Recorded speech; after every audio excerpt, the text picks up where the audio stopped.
cosseno de AX, cosseno de BY, cosseno de CZ é uma autofunção do operador laplaciano, onde o operador laplaciano é D2 sobre DX2 mais D2 sobre DY2 mais D2 sobre DZ2. Bom, então o que eu fiz? Eu basicamente apliquei o operador laplaciano, né, no nosso produto, que eu vou chamar de Psi, essa é a nossa função do domain. Aplicando esse operador, eu tenho isso em três termos. Mas antes de falar especificamente sobre esses três termos, eu quero falar sobre o que é de fato um autovalor e uma autofunção. Então, como a questão pede para a gente mostrar, então a gente vai literalmente provar que esse produto, né, este produto, é uma autofunção desse operador, então isso quer dizer que esse operador multiplicado por essa função vai ser igual à própria função multiplicada por um autovalor. Esse valor é um valor constante, ok? Então, o que eu fiz? Apliquei as derivadas, cada uma das derivadas parciais ao conjunto de produtos e obtive esses três termos que eu vou chamar de M e NO, que nós iremos separar para a redução. Então, primeiro nós temos D2 sobre DX2, vezes cosseno de AX, cosseno de BY, cosseno de CZ, mais D2 sobre DY2, vezes cosseno de AX, cosseno de BY, cosseno de CZ, mais D2 sobre DZ2 vezes cosseno de AX, cosseno de BY, cosseno de CZ. Lembrando que cada uma das derivadas que estão aqui elucidadas, elas são em relação a um termo específico. Então, no nosso termo, nosso grande termo M, nós iremos de fato mudar somente o cosseno de AX, porque ele está relacionado com ele é o nosso termo que está relacionado com a nossa incógnita de derivação. Então, nós temos, no fim das contas, resolvendo M para poder elucidar os outros termos, D sobre dx, aplico a primeira derivada, né, porque são duas derivadas, D dx, cosseno de AX, cosseno de BY, cosseno de CZ. Nós temos, então, que pela regra da cadeia, a derivada desse conjunto aqui, em relação a x, vai ser igual a menos A, cosseno de BY, cosseno de CZ, seno de AX. Porque consideramos que AX é igual a U, fizemos a derivada pela regra da cadeia certinho, né? E aí nós obtivemos que M vai ser igual a menos A ao quadrado, aplicando a segunda derivada, né? Nós obtemos M igual a menos A ao quadrado, cosseno de AX, cosseno de BY, cosseno de CZ. Então, por comparação, como os outros termos são iguaizinhos, eles só vão mudar em relação a que derivada nós estamos fazendo, a que incógnita nós estamos derivando, primeiro em relação a x, o primeiro em relação a y, o terceiro em relação a z. Nós podemos falar que, por comparação, nós temos que n, que é o nosso segundo termo, vai ser igual a menos b ao quadrado, cosseno de ax, cosseno de by, cosseno de cz. E também podemos dizer que o nosso terceiro termo, o termo O, como ele vai ser em relação a z, apenas cosseno de cz vai ser de fato mutado. Então, nós temos que O é igual a menos c ao quadrado, cosseno de ax, cosseno de by, cosseno de cz. De uma forma geral, então, agora nós podemos pegar esses três termos, né, e somá-los, que é exatamente o que nós queremos obter, que é a aplicação direta do nosso operador na nossa função Psi. Então, nós temos menos A ao quadrado, cosseno de AX, cosseno de BY, cosseno de CZ, configurando o termo M, menos B ao quadrado, cosseno de AX, cosseno de BY, cosseno de CZ, configurando o termo N, e menos C ao quadrado, cosseno de AX, cosseno de BY, cosseno de CZ, configurando o termo O. Logo, nós reparamos que ao longo dessa enorme soma, nós temos que cosseno de AX, cosseno de BY, cosseno de CZ, eles se repetem, só que multiplicando por constantes diferentes, né? Primeira A, a segunda B e a terceira C. Lembrando que essas constantes estão no negativo e elevadas ao quadrado. Então, nós podemos pegar a nossa função, que nós percebemos que é a nossa função inicial, e colocar ela em evidência. Então, nós descobrimos que, no fim das contas, nós conseguimos isolar uma constante total, que eu vou chamar de A maiúsculo. Então, nós temos, portanto, o que foi elucidado lá no início, que essa constante razão que nós obtivemos é o alto valor que está relacionado a nossa função. Provando, então, que cosseno de AX, cosseno de BY, cosseno de CZ é, de fato, autofunção do operador laplaciano. E que esse alto valor é menos Azinho ao quadrado, menos Bzinho ao quadrado e menos Czinho ao quadrado. Bom, a segunda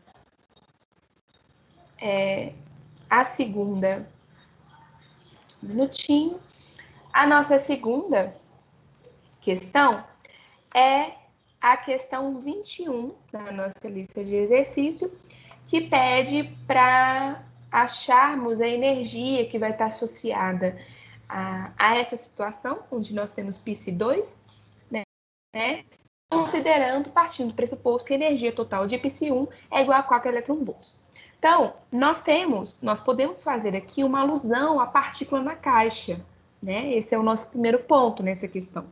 E devemos identificar também qual nível nós estamos tratando necessariamente essa função de onda. Então, pela nossa π1, que está delimitada entre menos A sobre 2 e mais A sobre 2, e o movimento da partícula ele está estritamente entre esse intervalo, tanto na π1 quanto na π2, nós podemos ver que na situação da π1, nós temos um nó que está localizado aqui. Sabendo que o número de nós ele vai ser igual ao número do nível em que se encontra essa partícula menos 1, nós temos que esse vai ser o nível 2. E, portanto, na π2, nós temos um número de nós igual a 2. Então, nós temos um N, ou seja, um nível eletrônico igual a 3. Como eu já disse, nós estamos partindo da energia total de π1, 4 eletronvolts.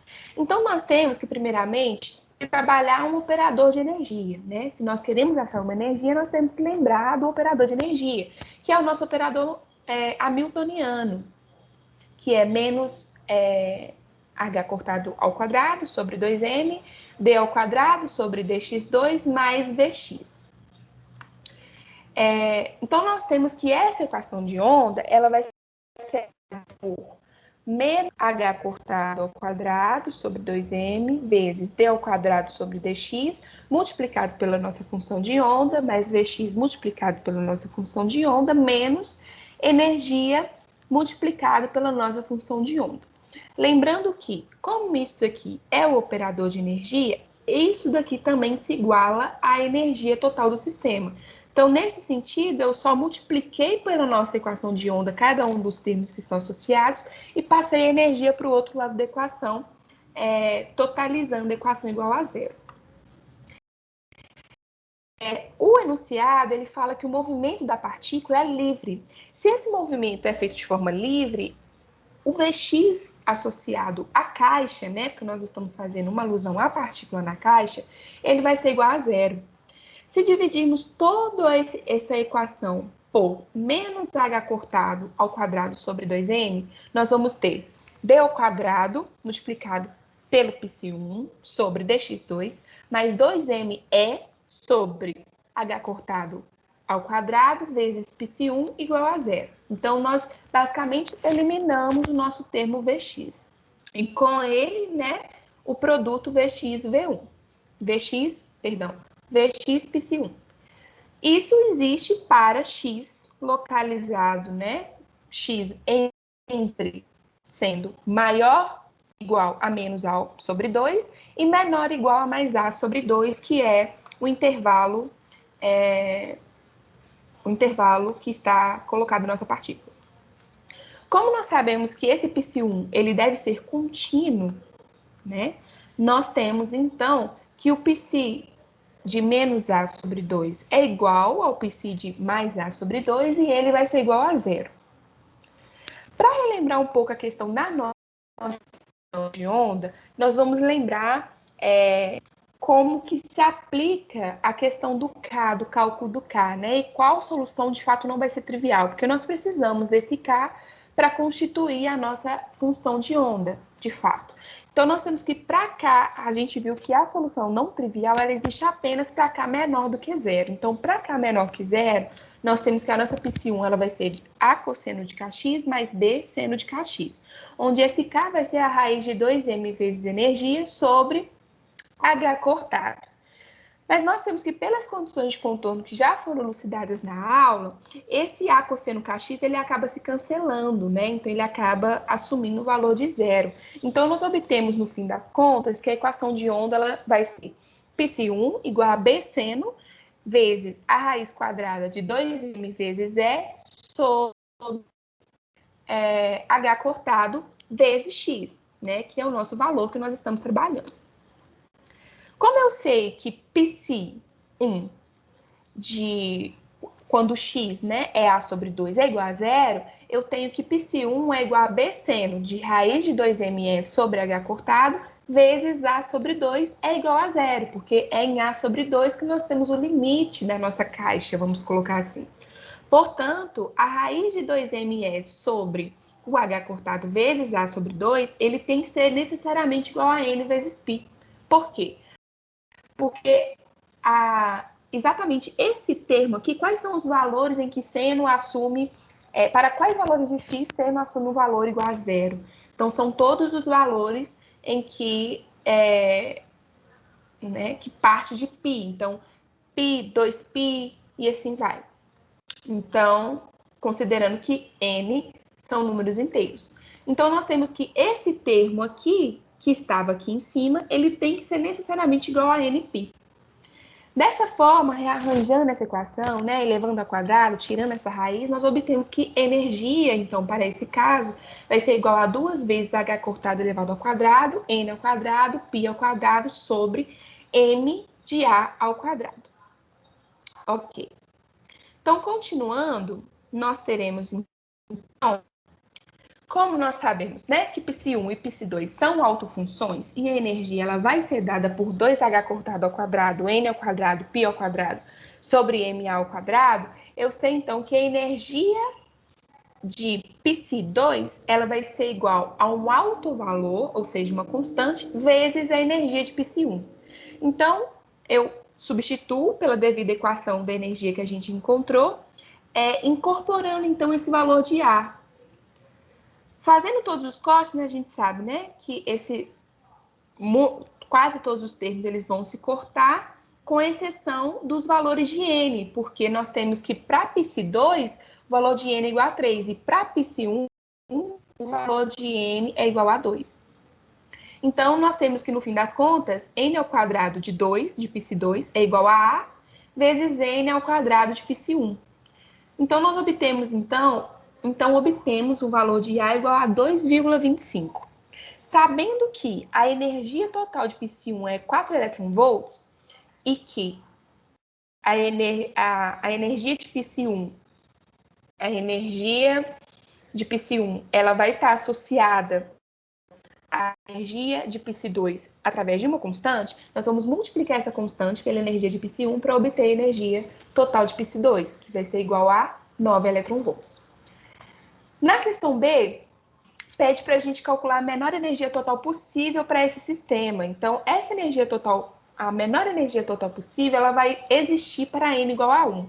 Então, pegando a mesma relação que fizemos anteriormente, só que aplicando, ao invés de n ao quadrado π2, nós aplicamos n ao quadrado para nível 1, nós temos que a nossa constante vai ser igual a 1/4, e dessa forma, a energia no nível 1 vai ser igual a 1 elétron-volt.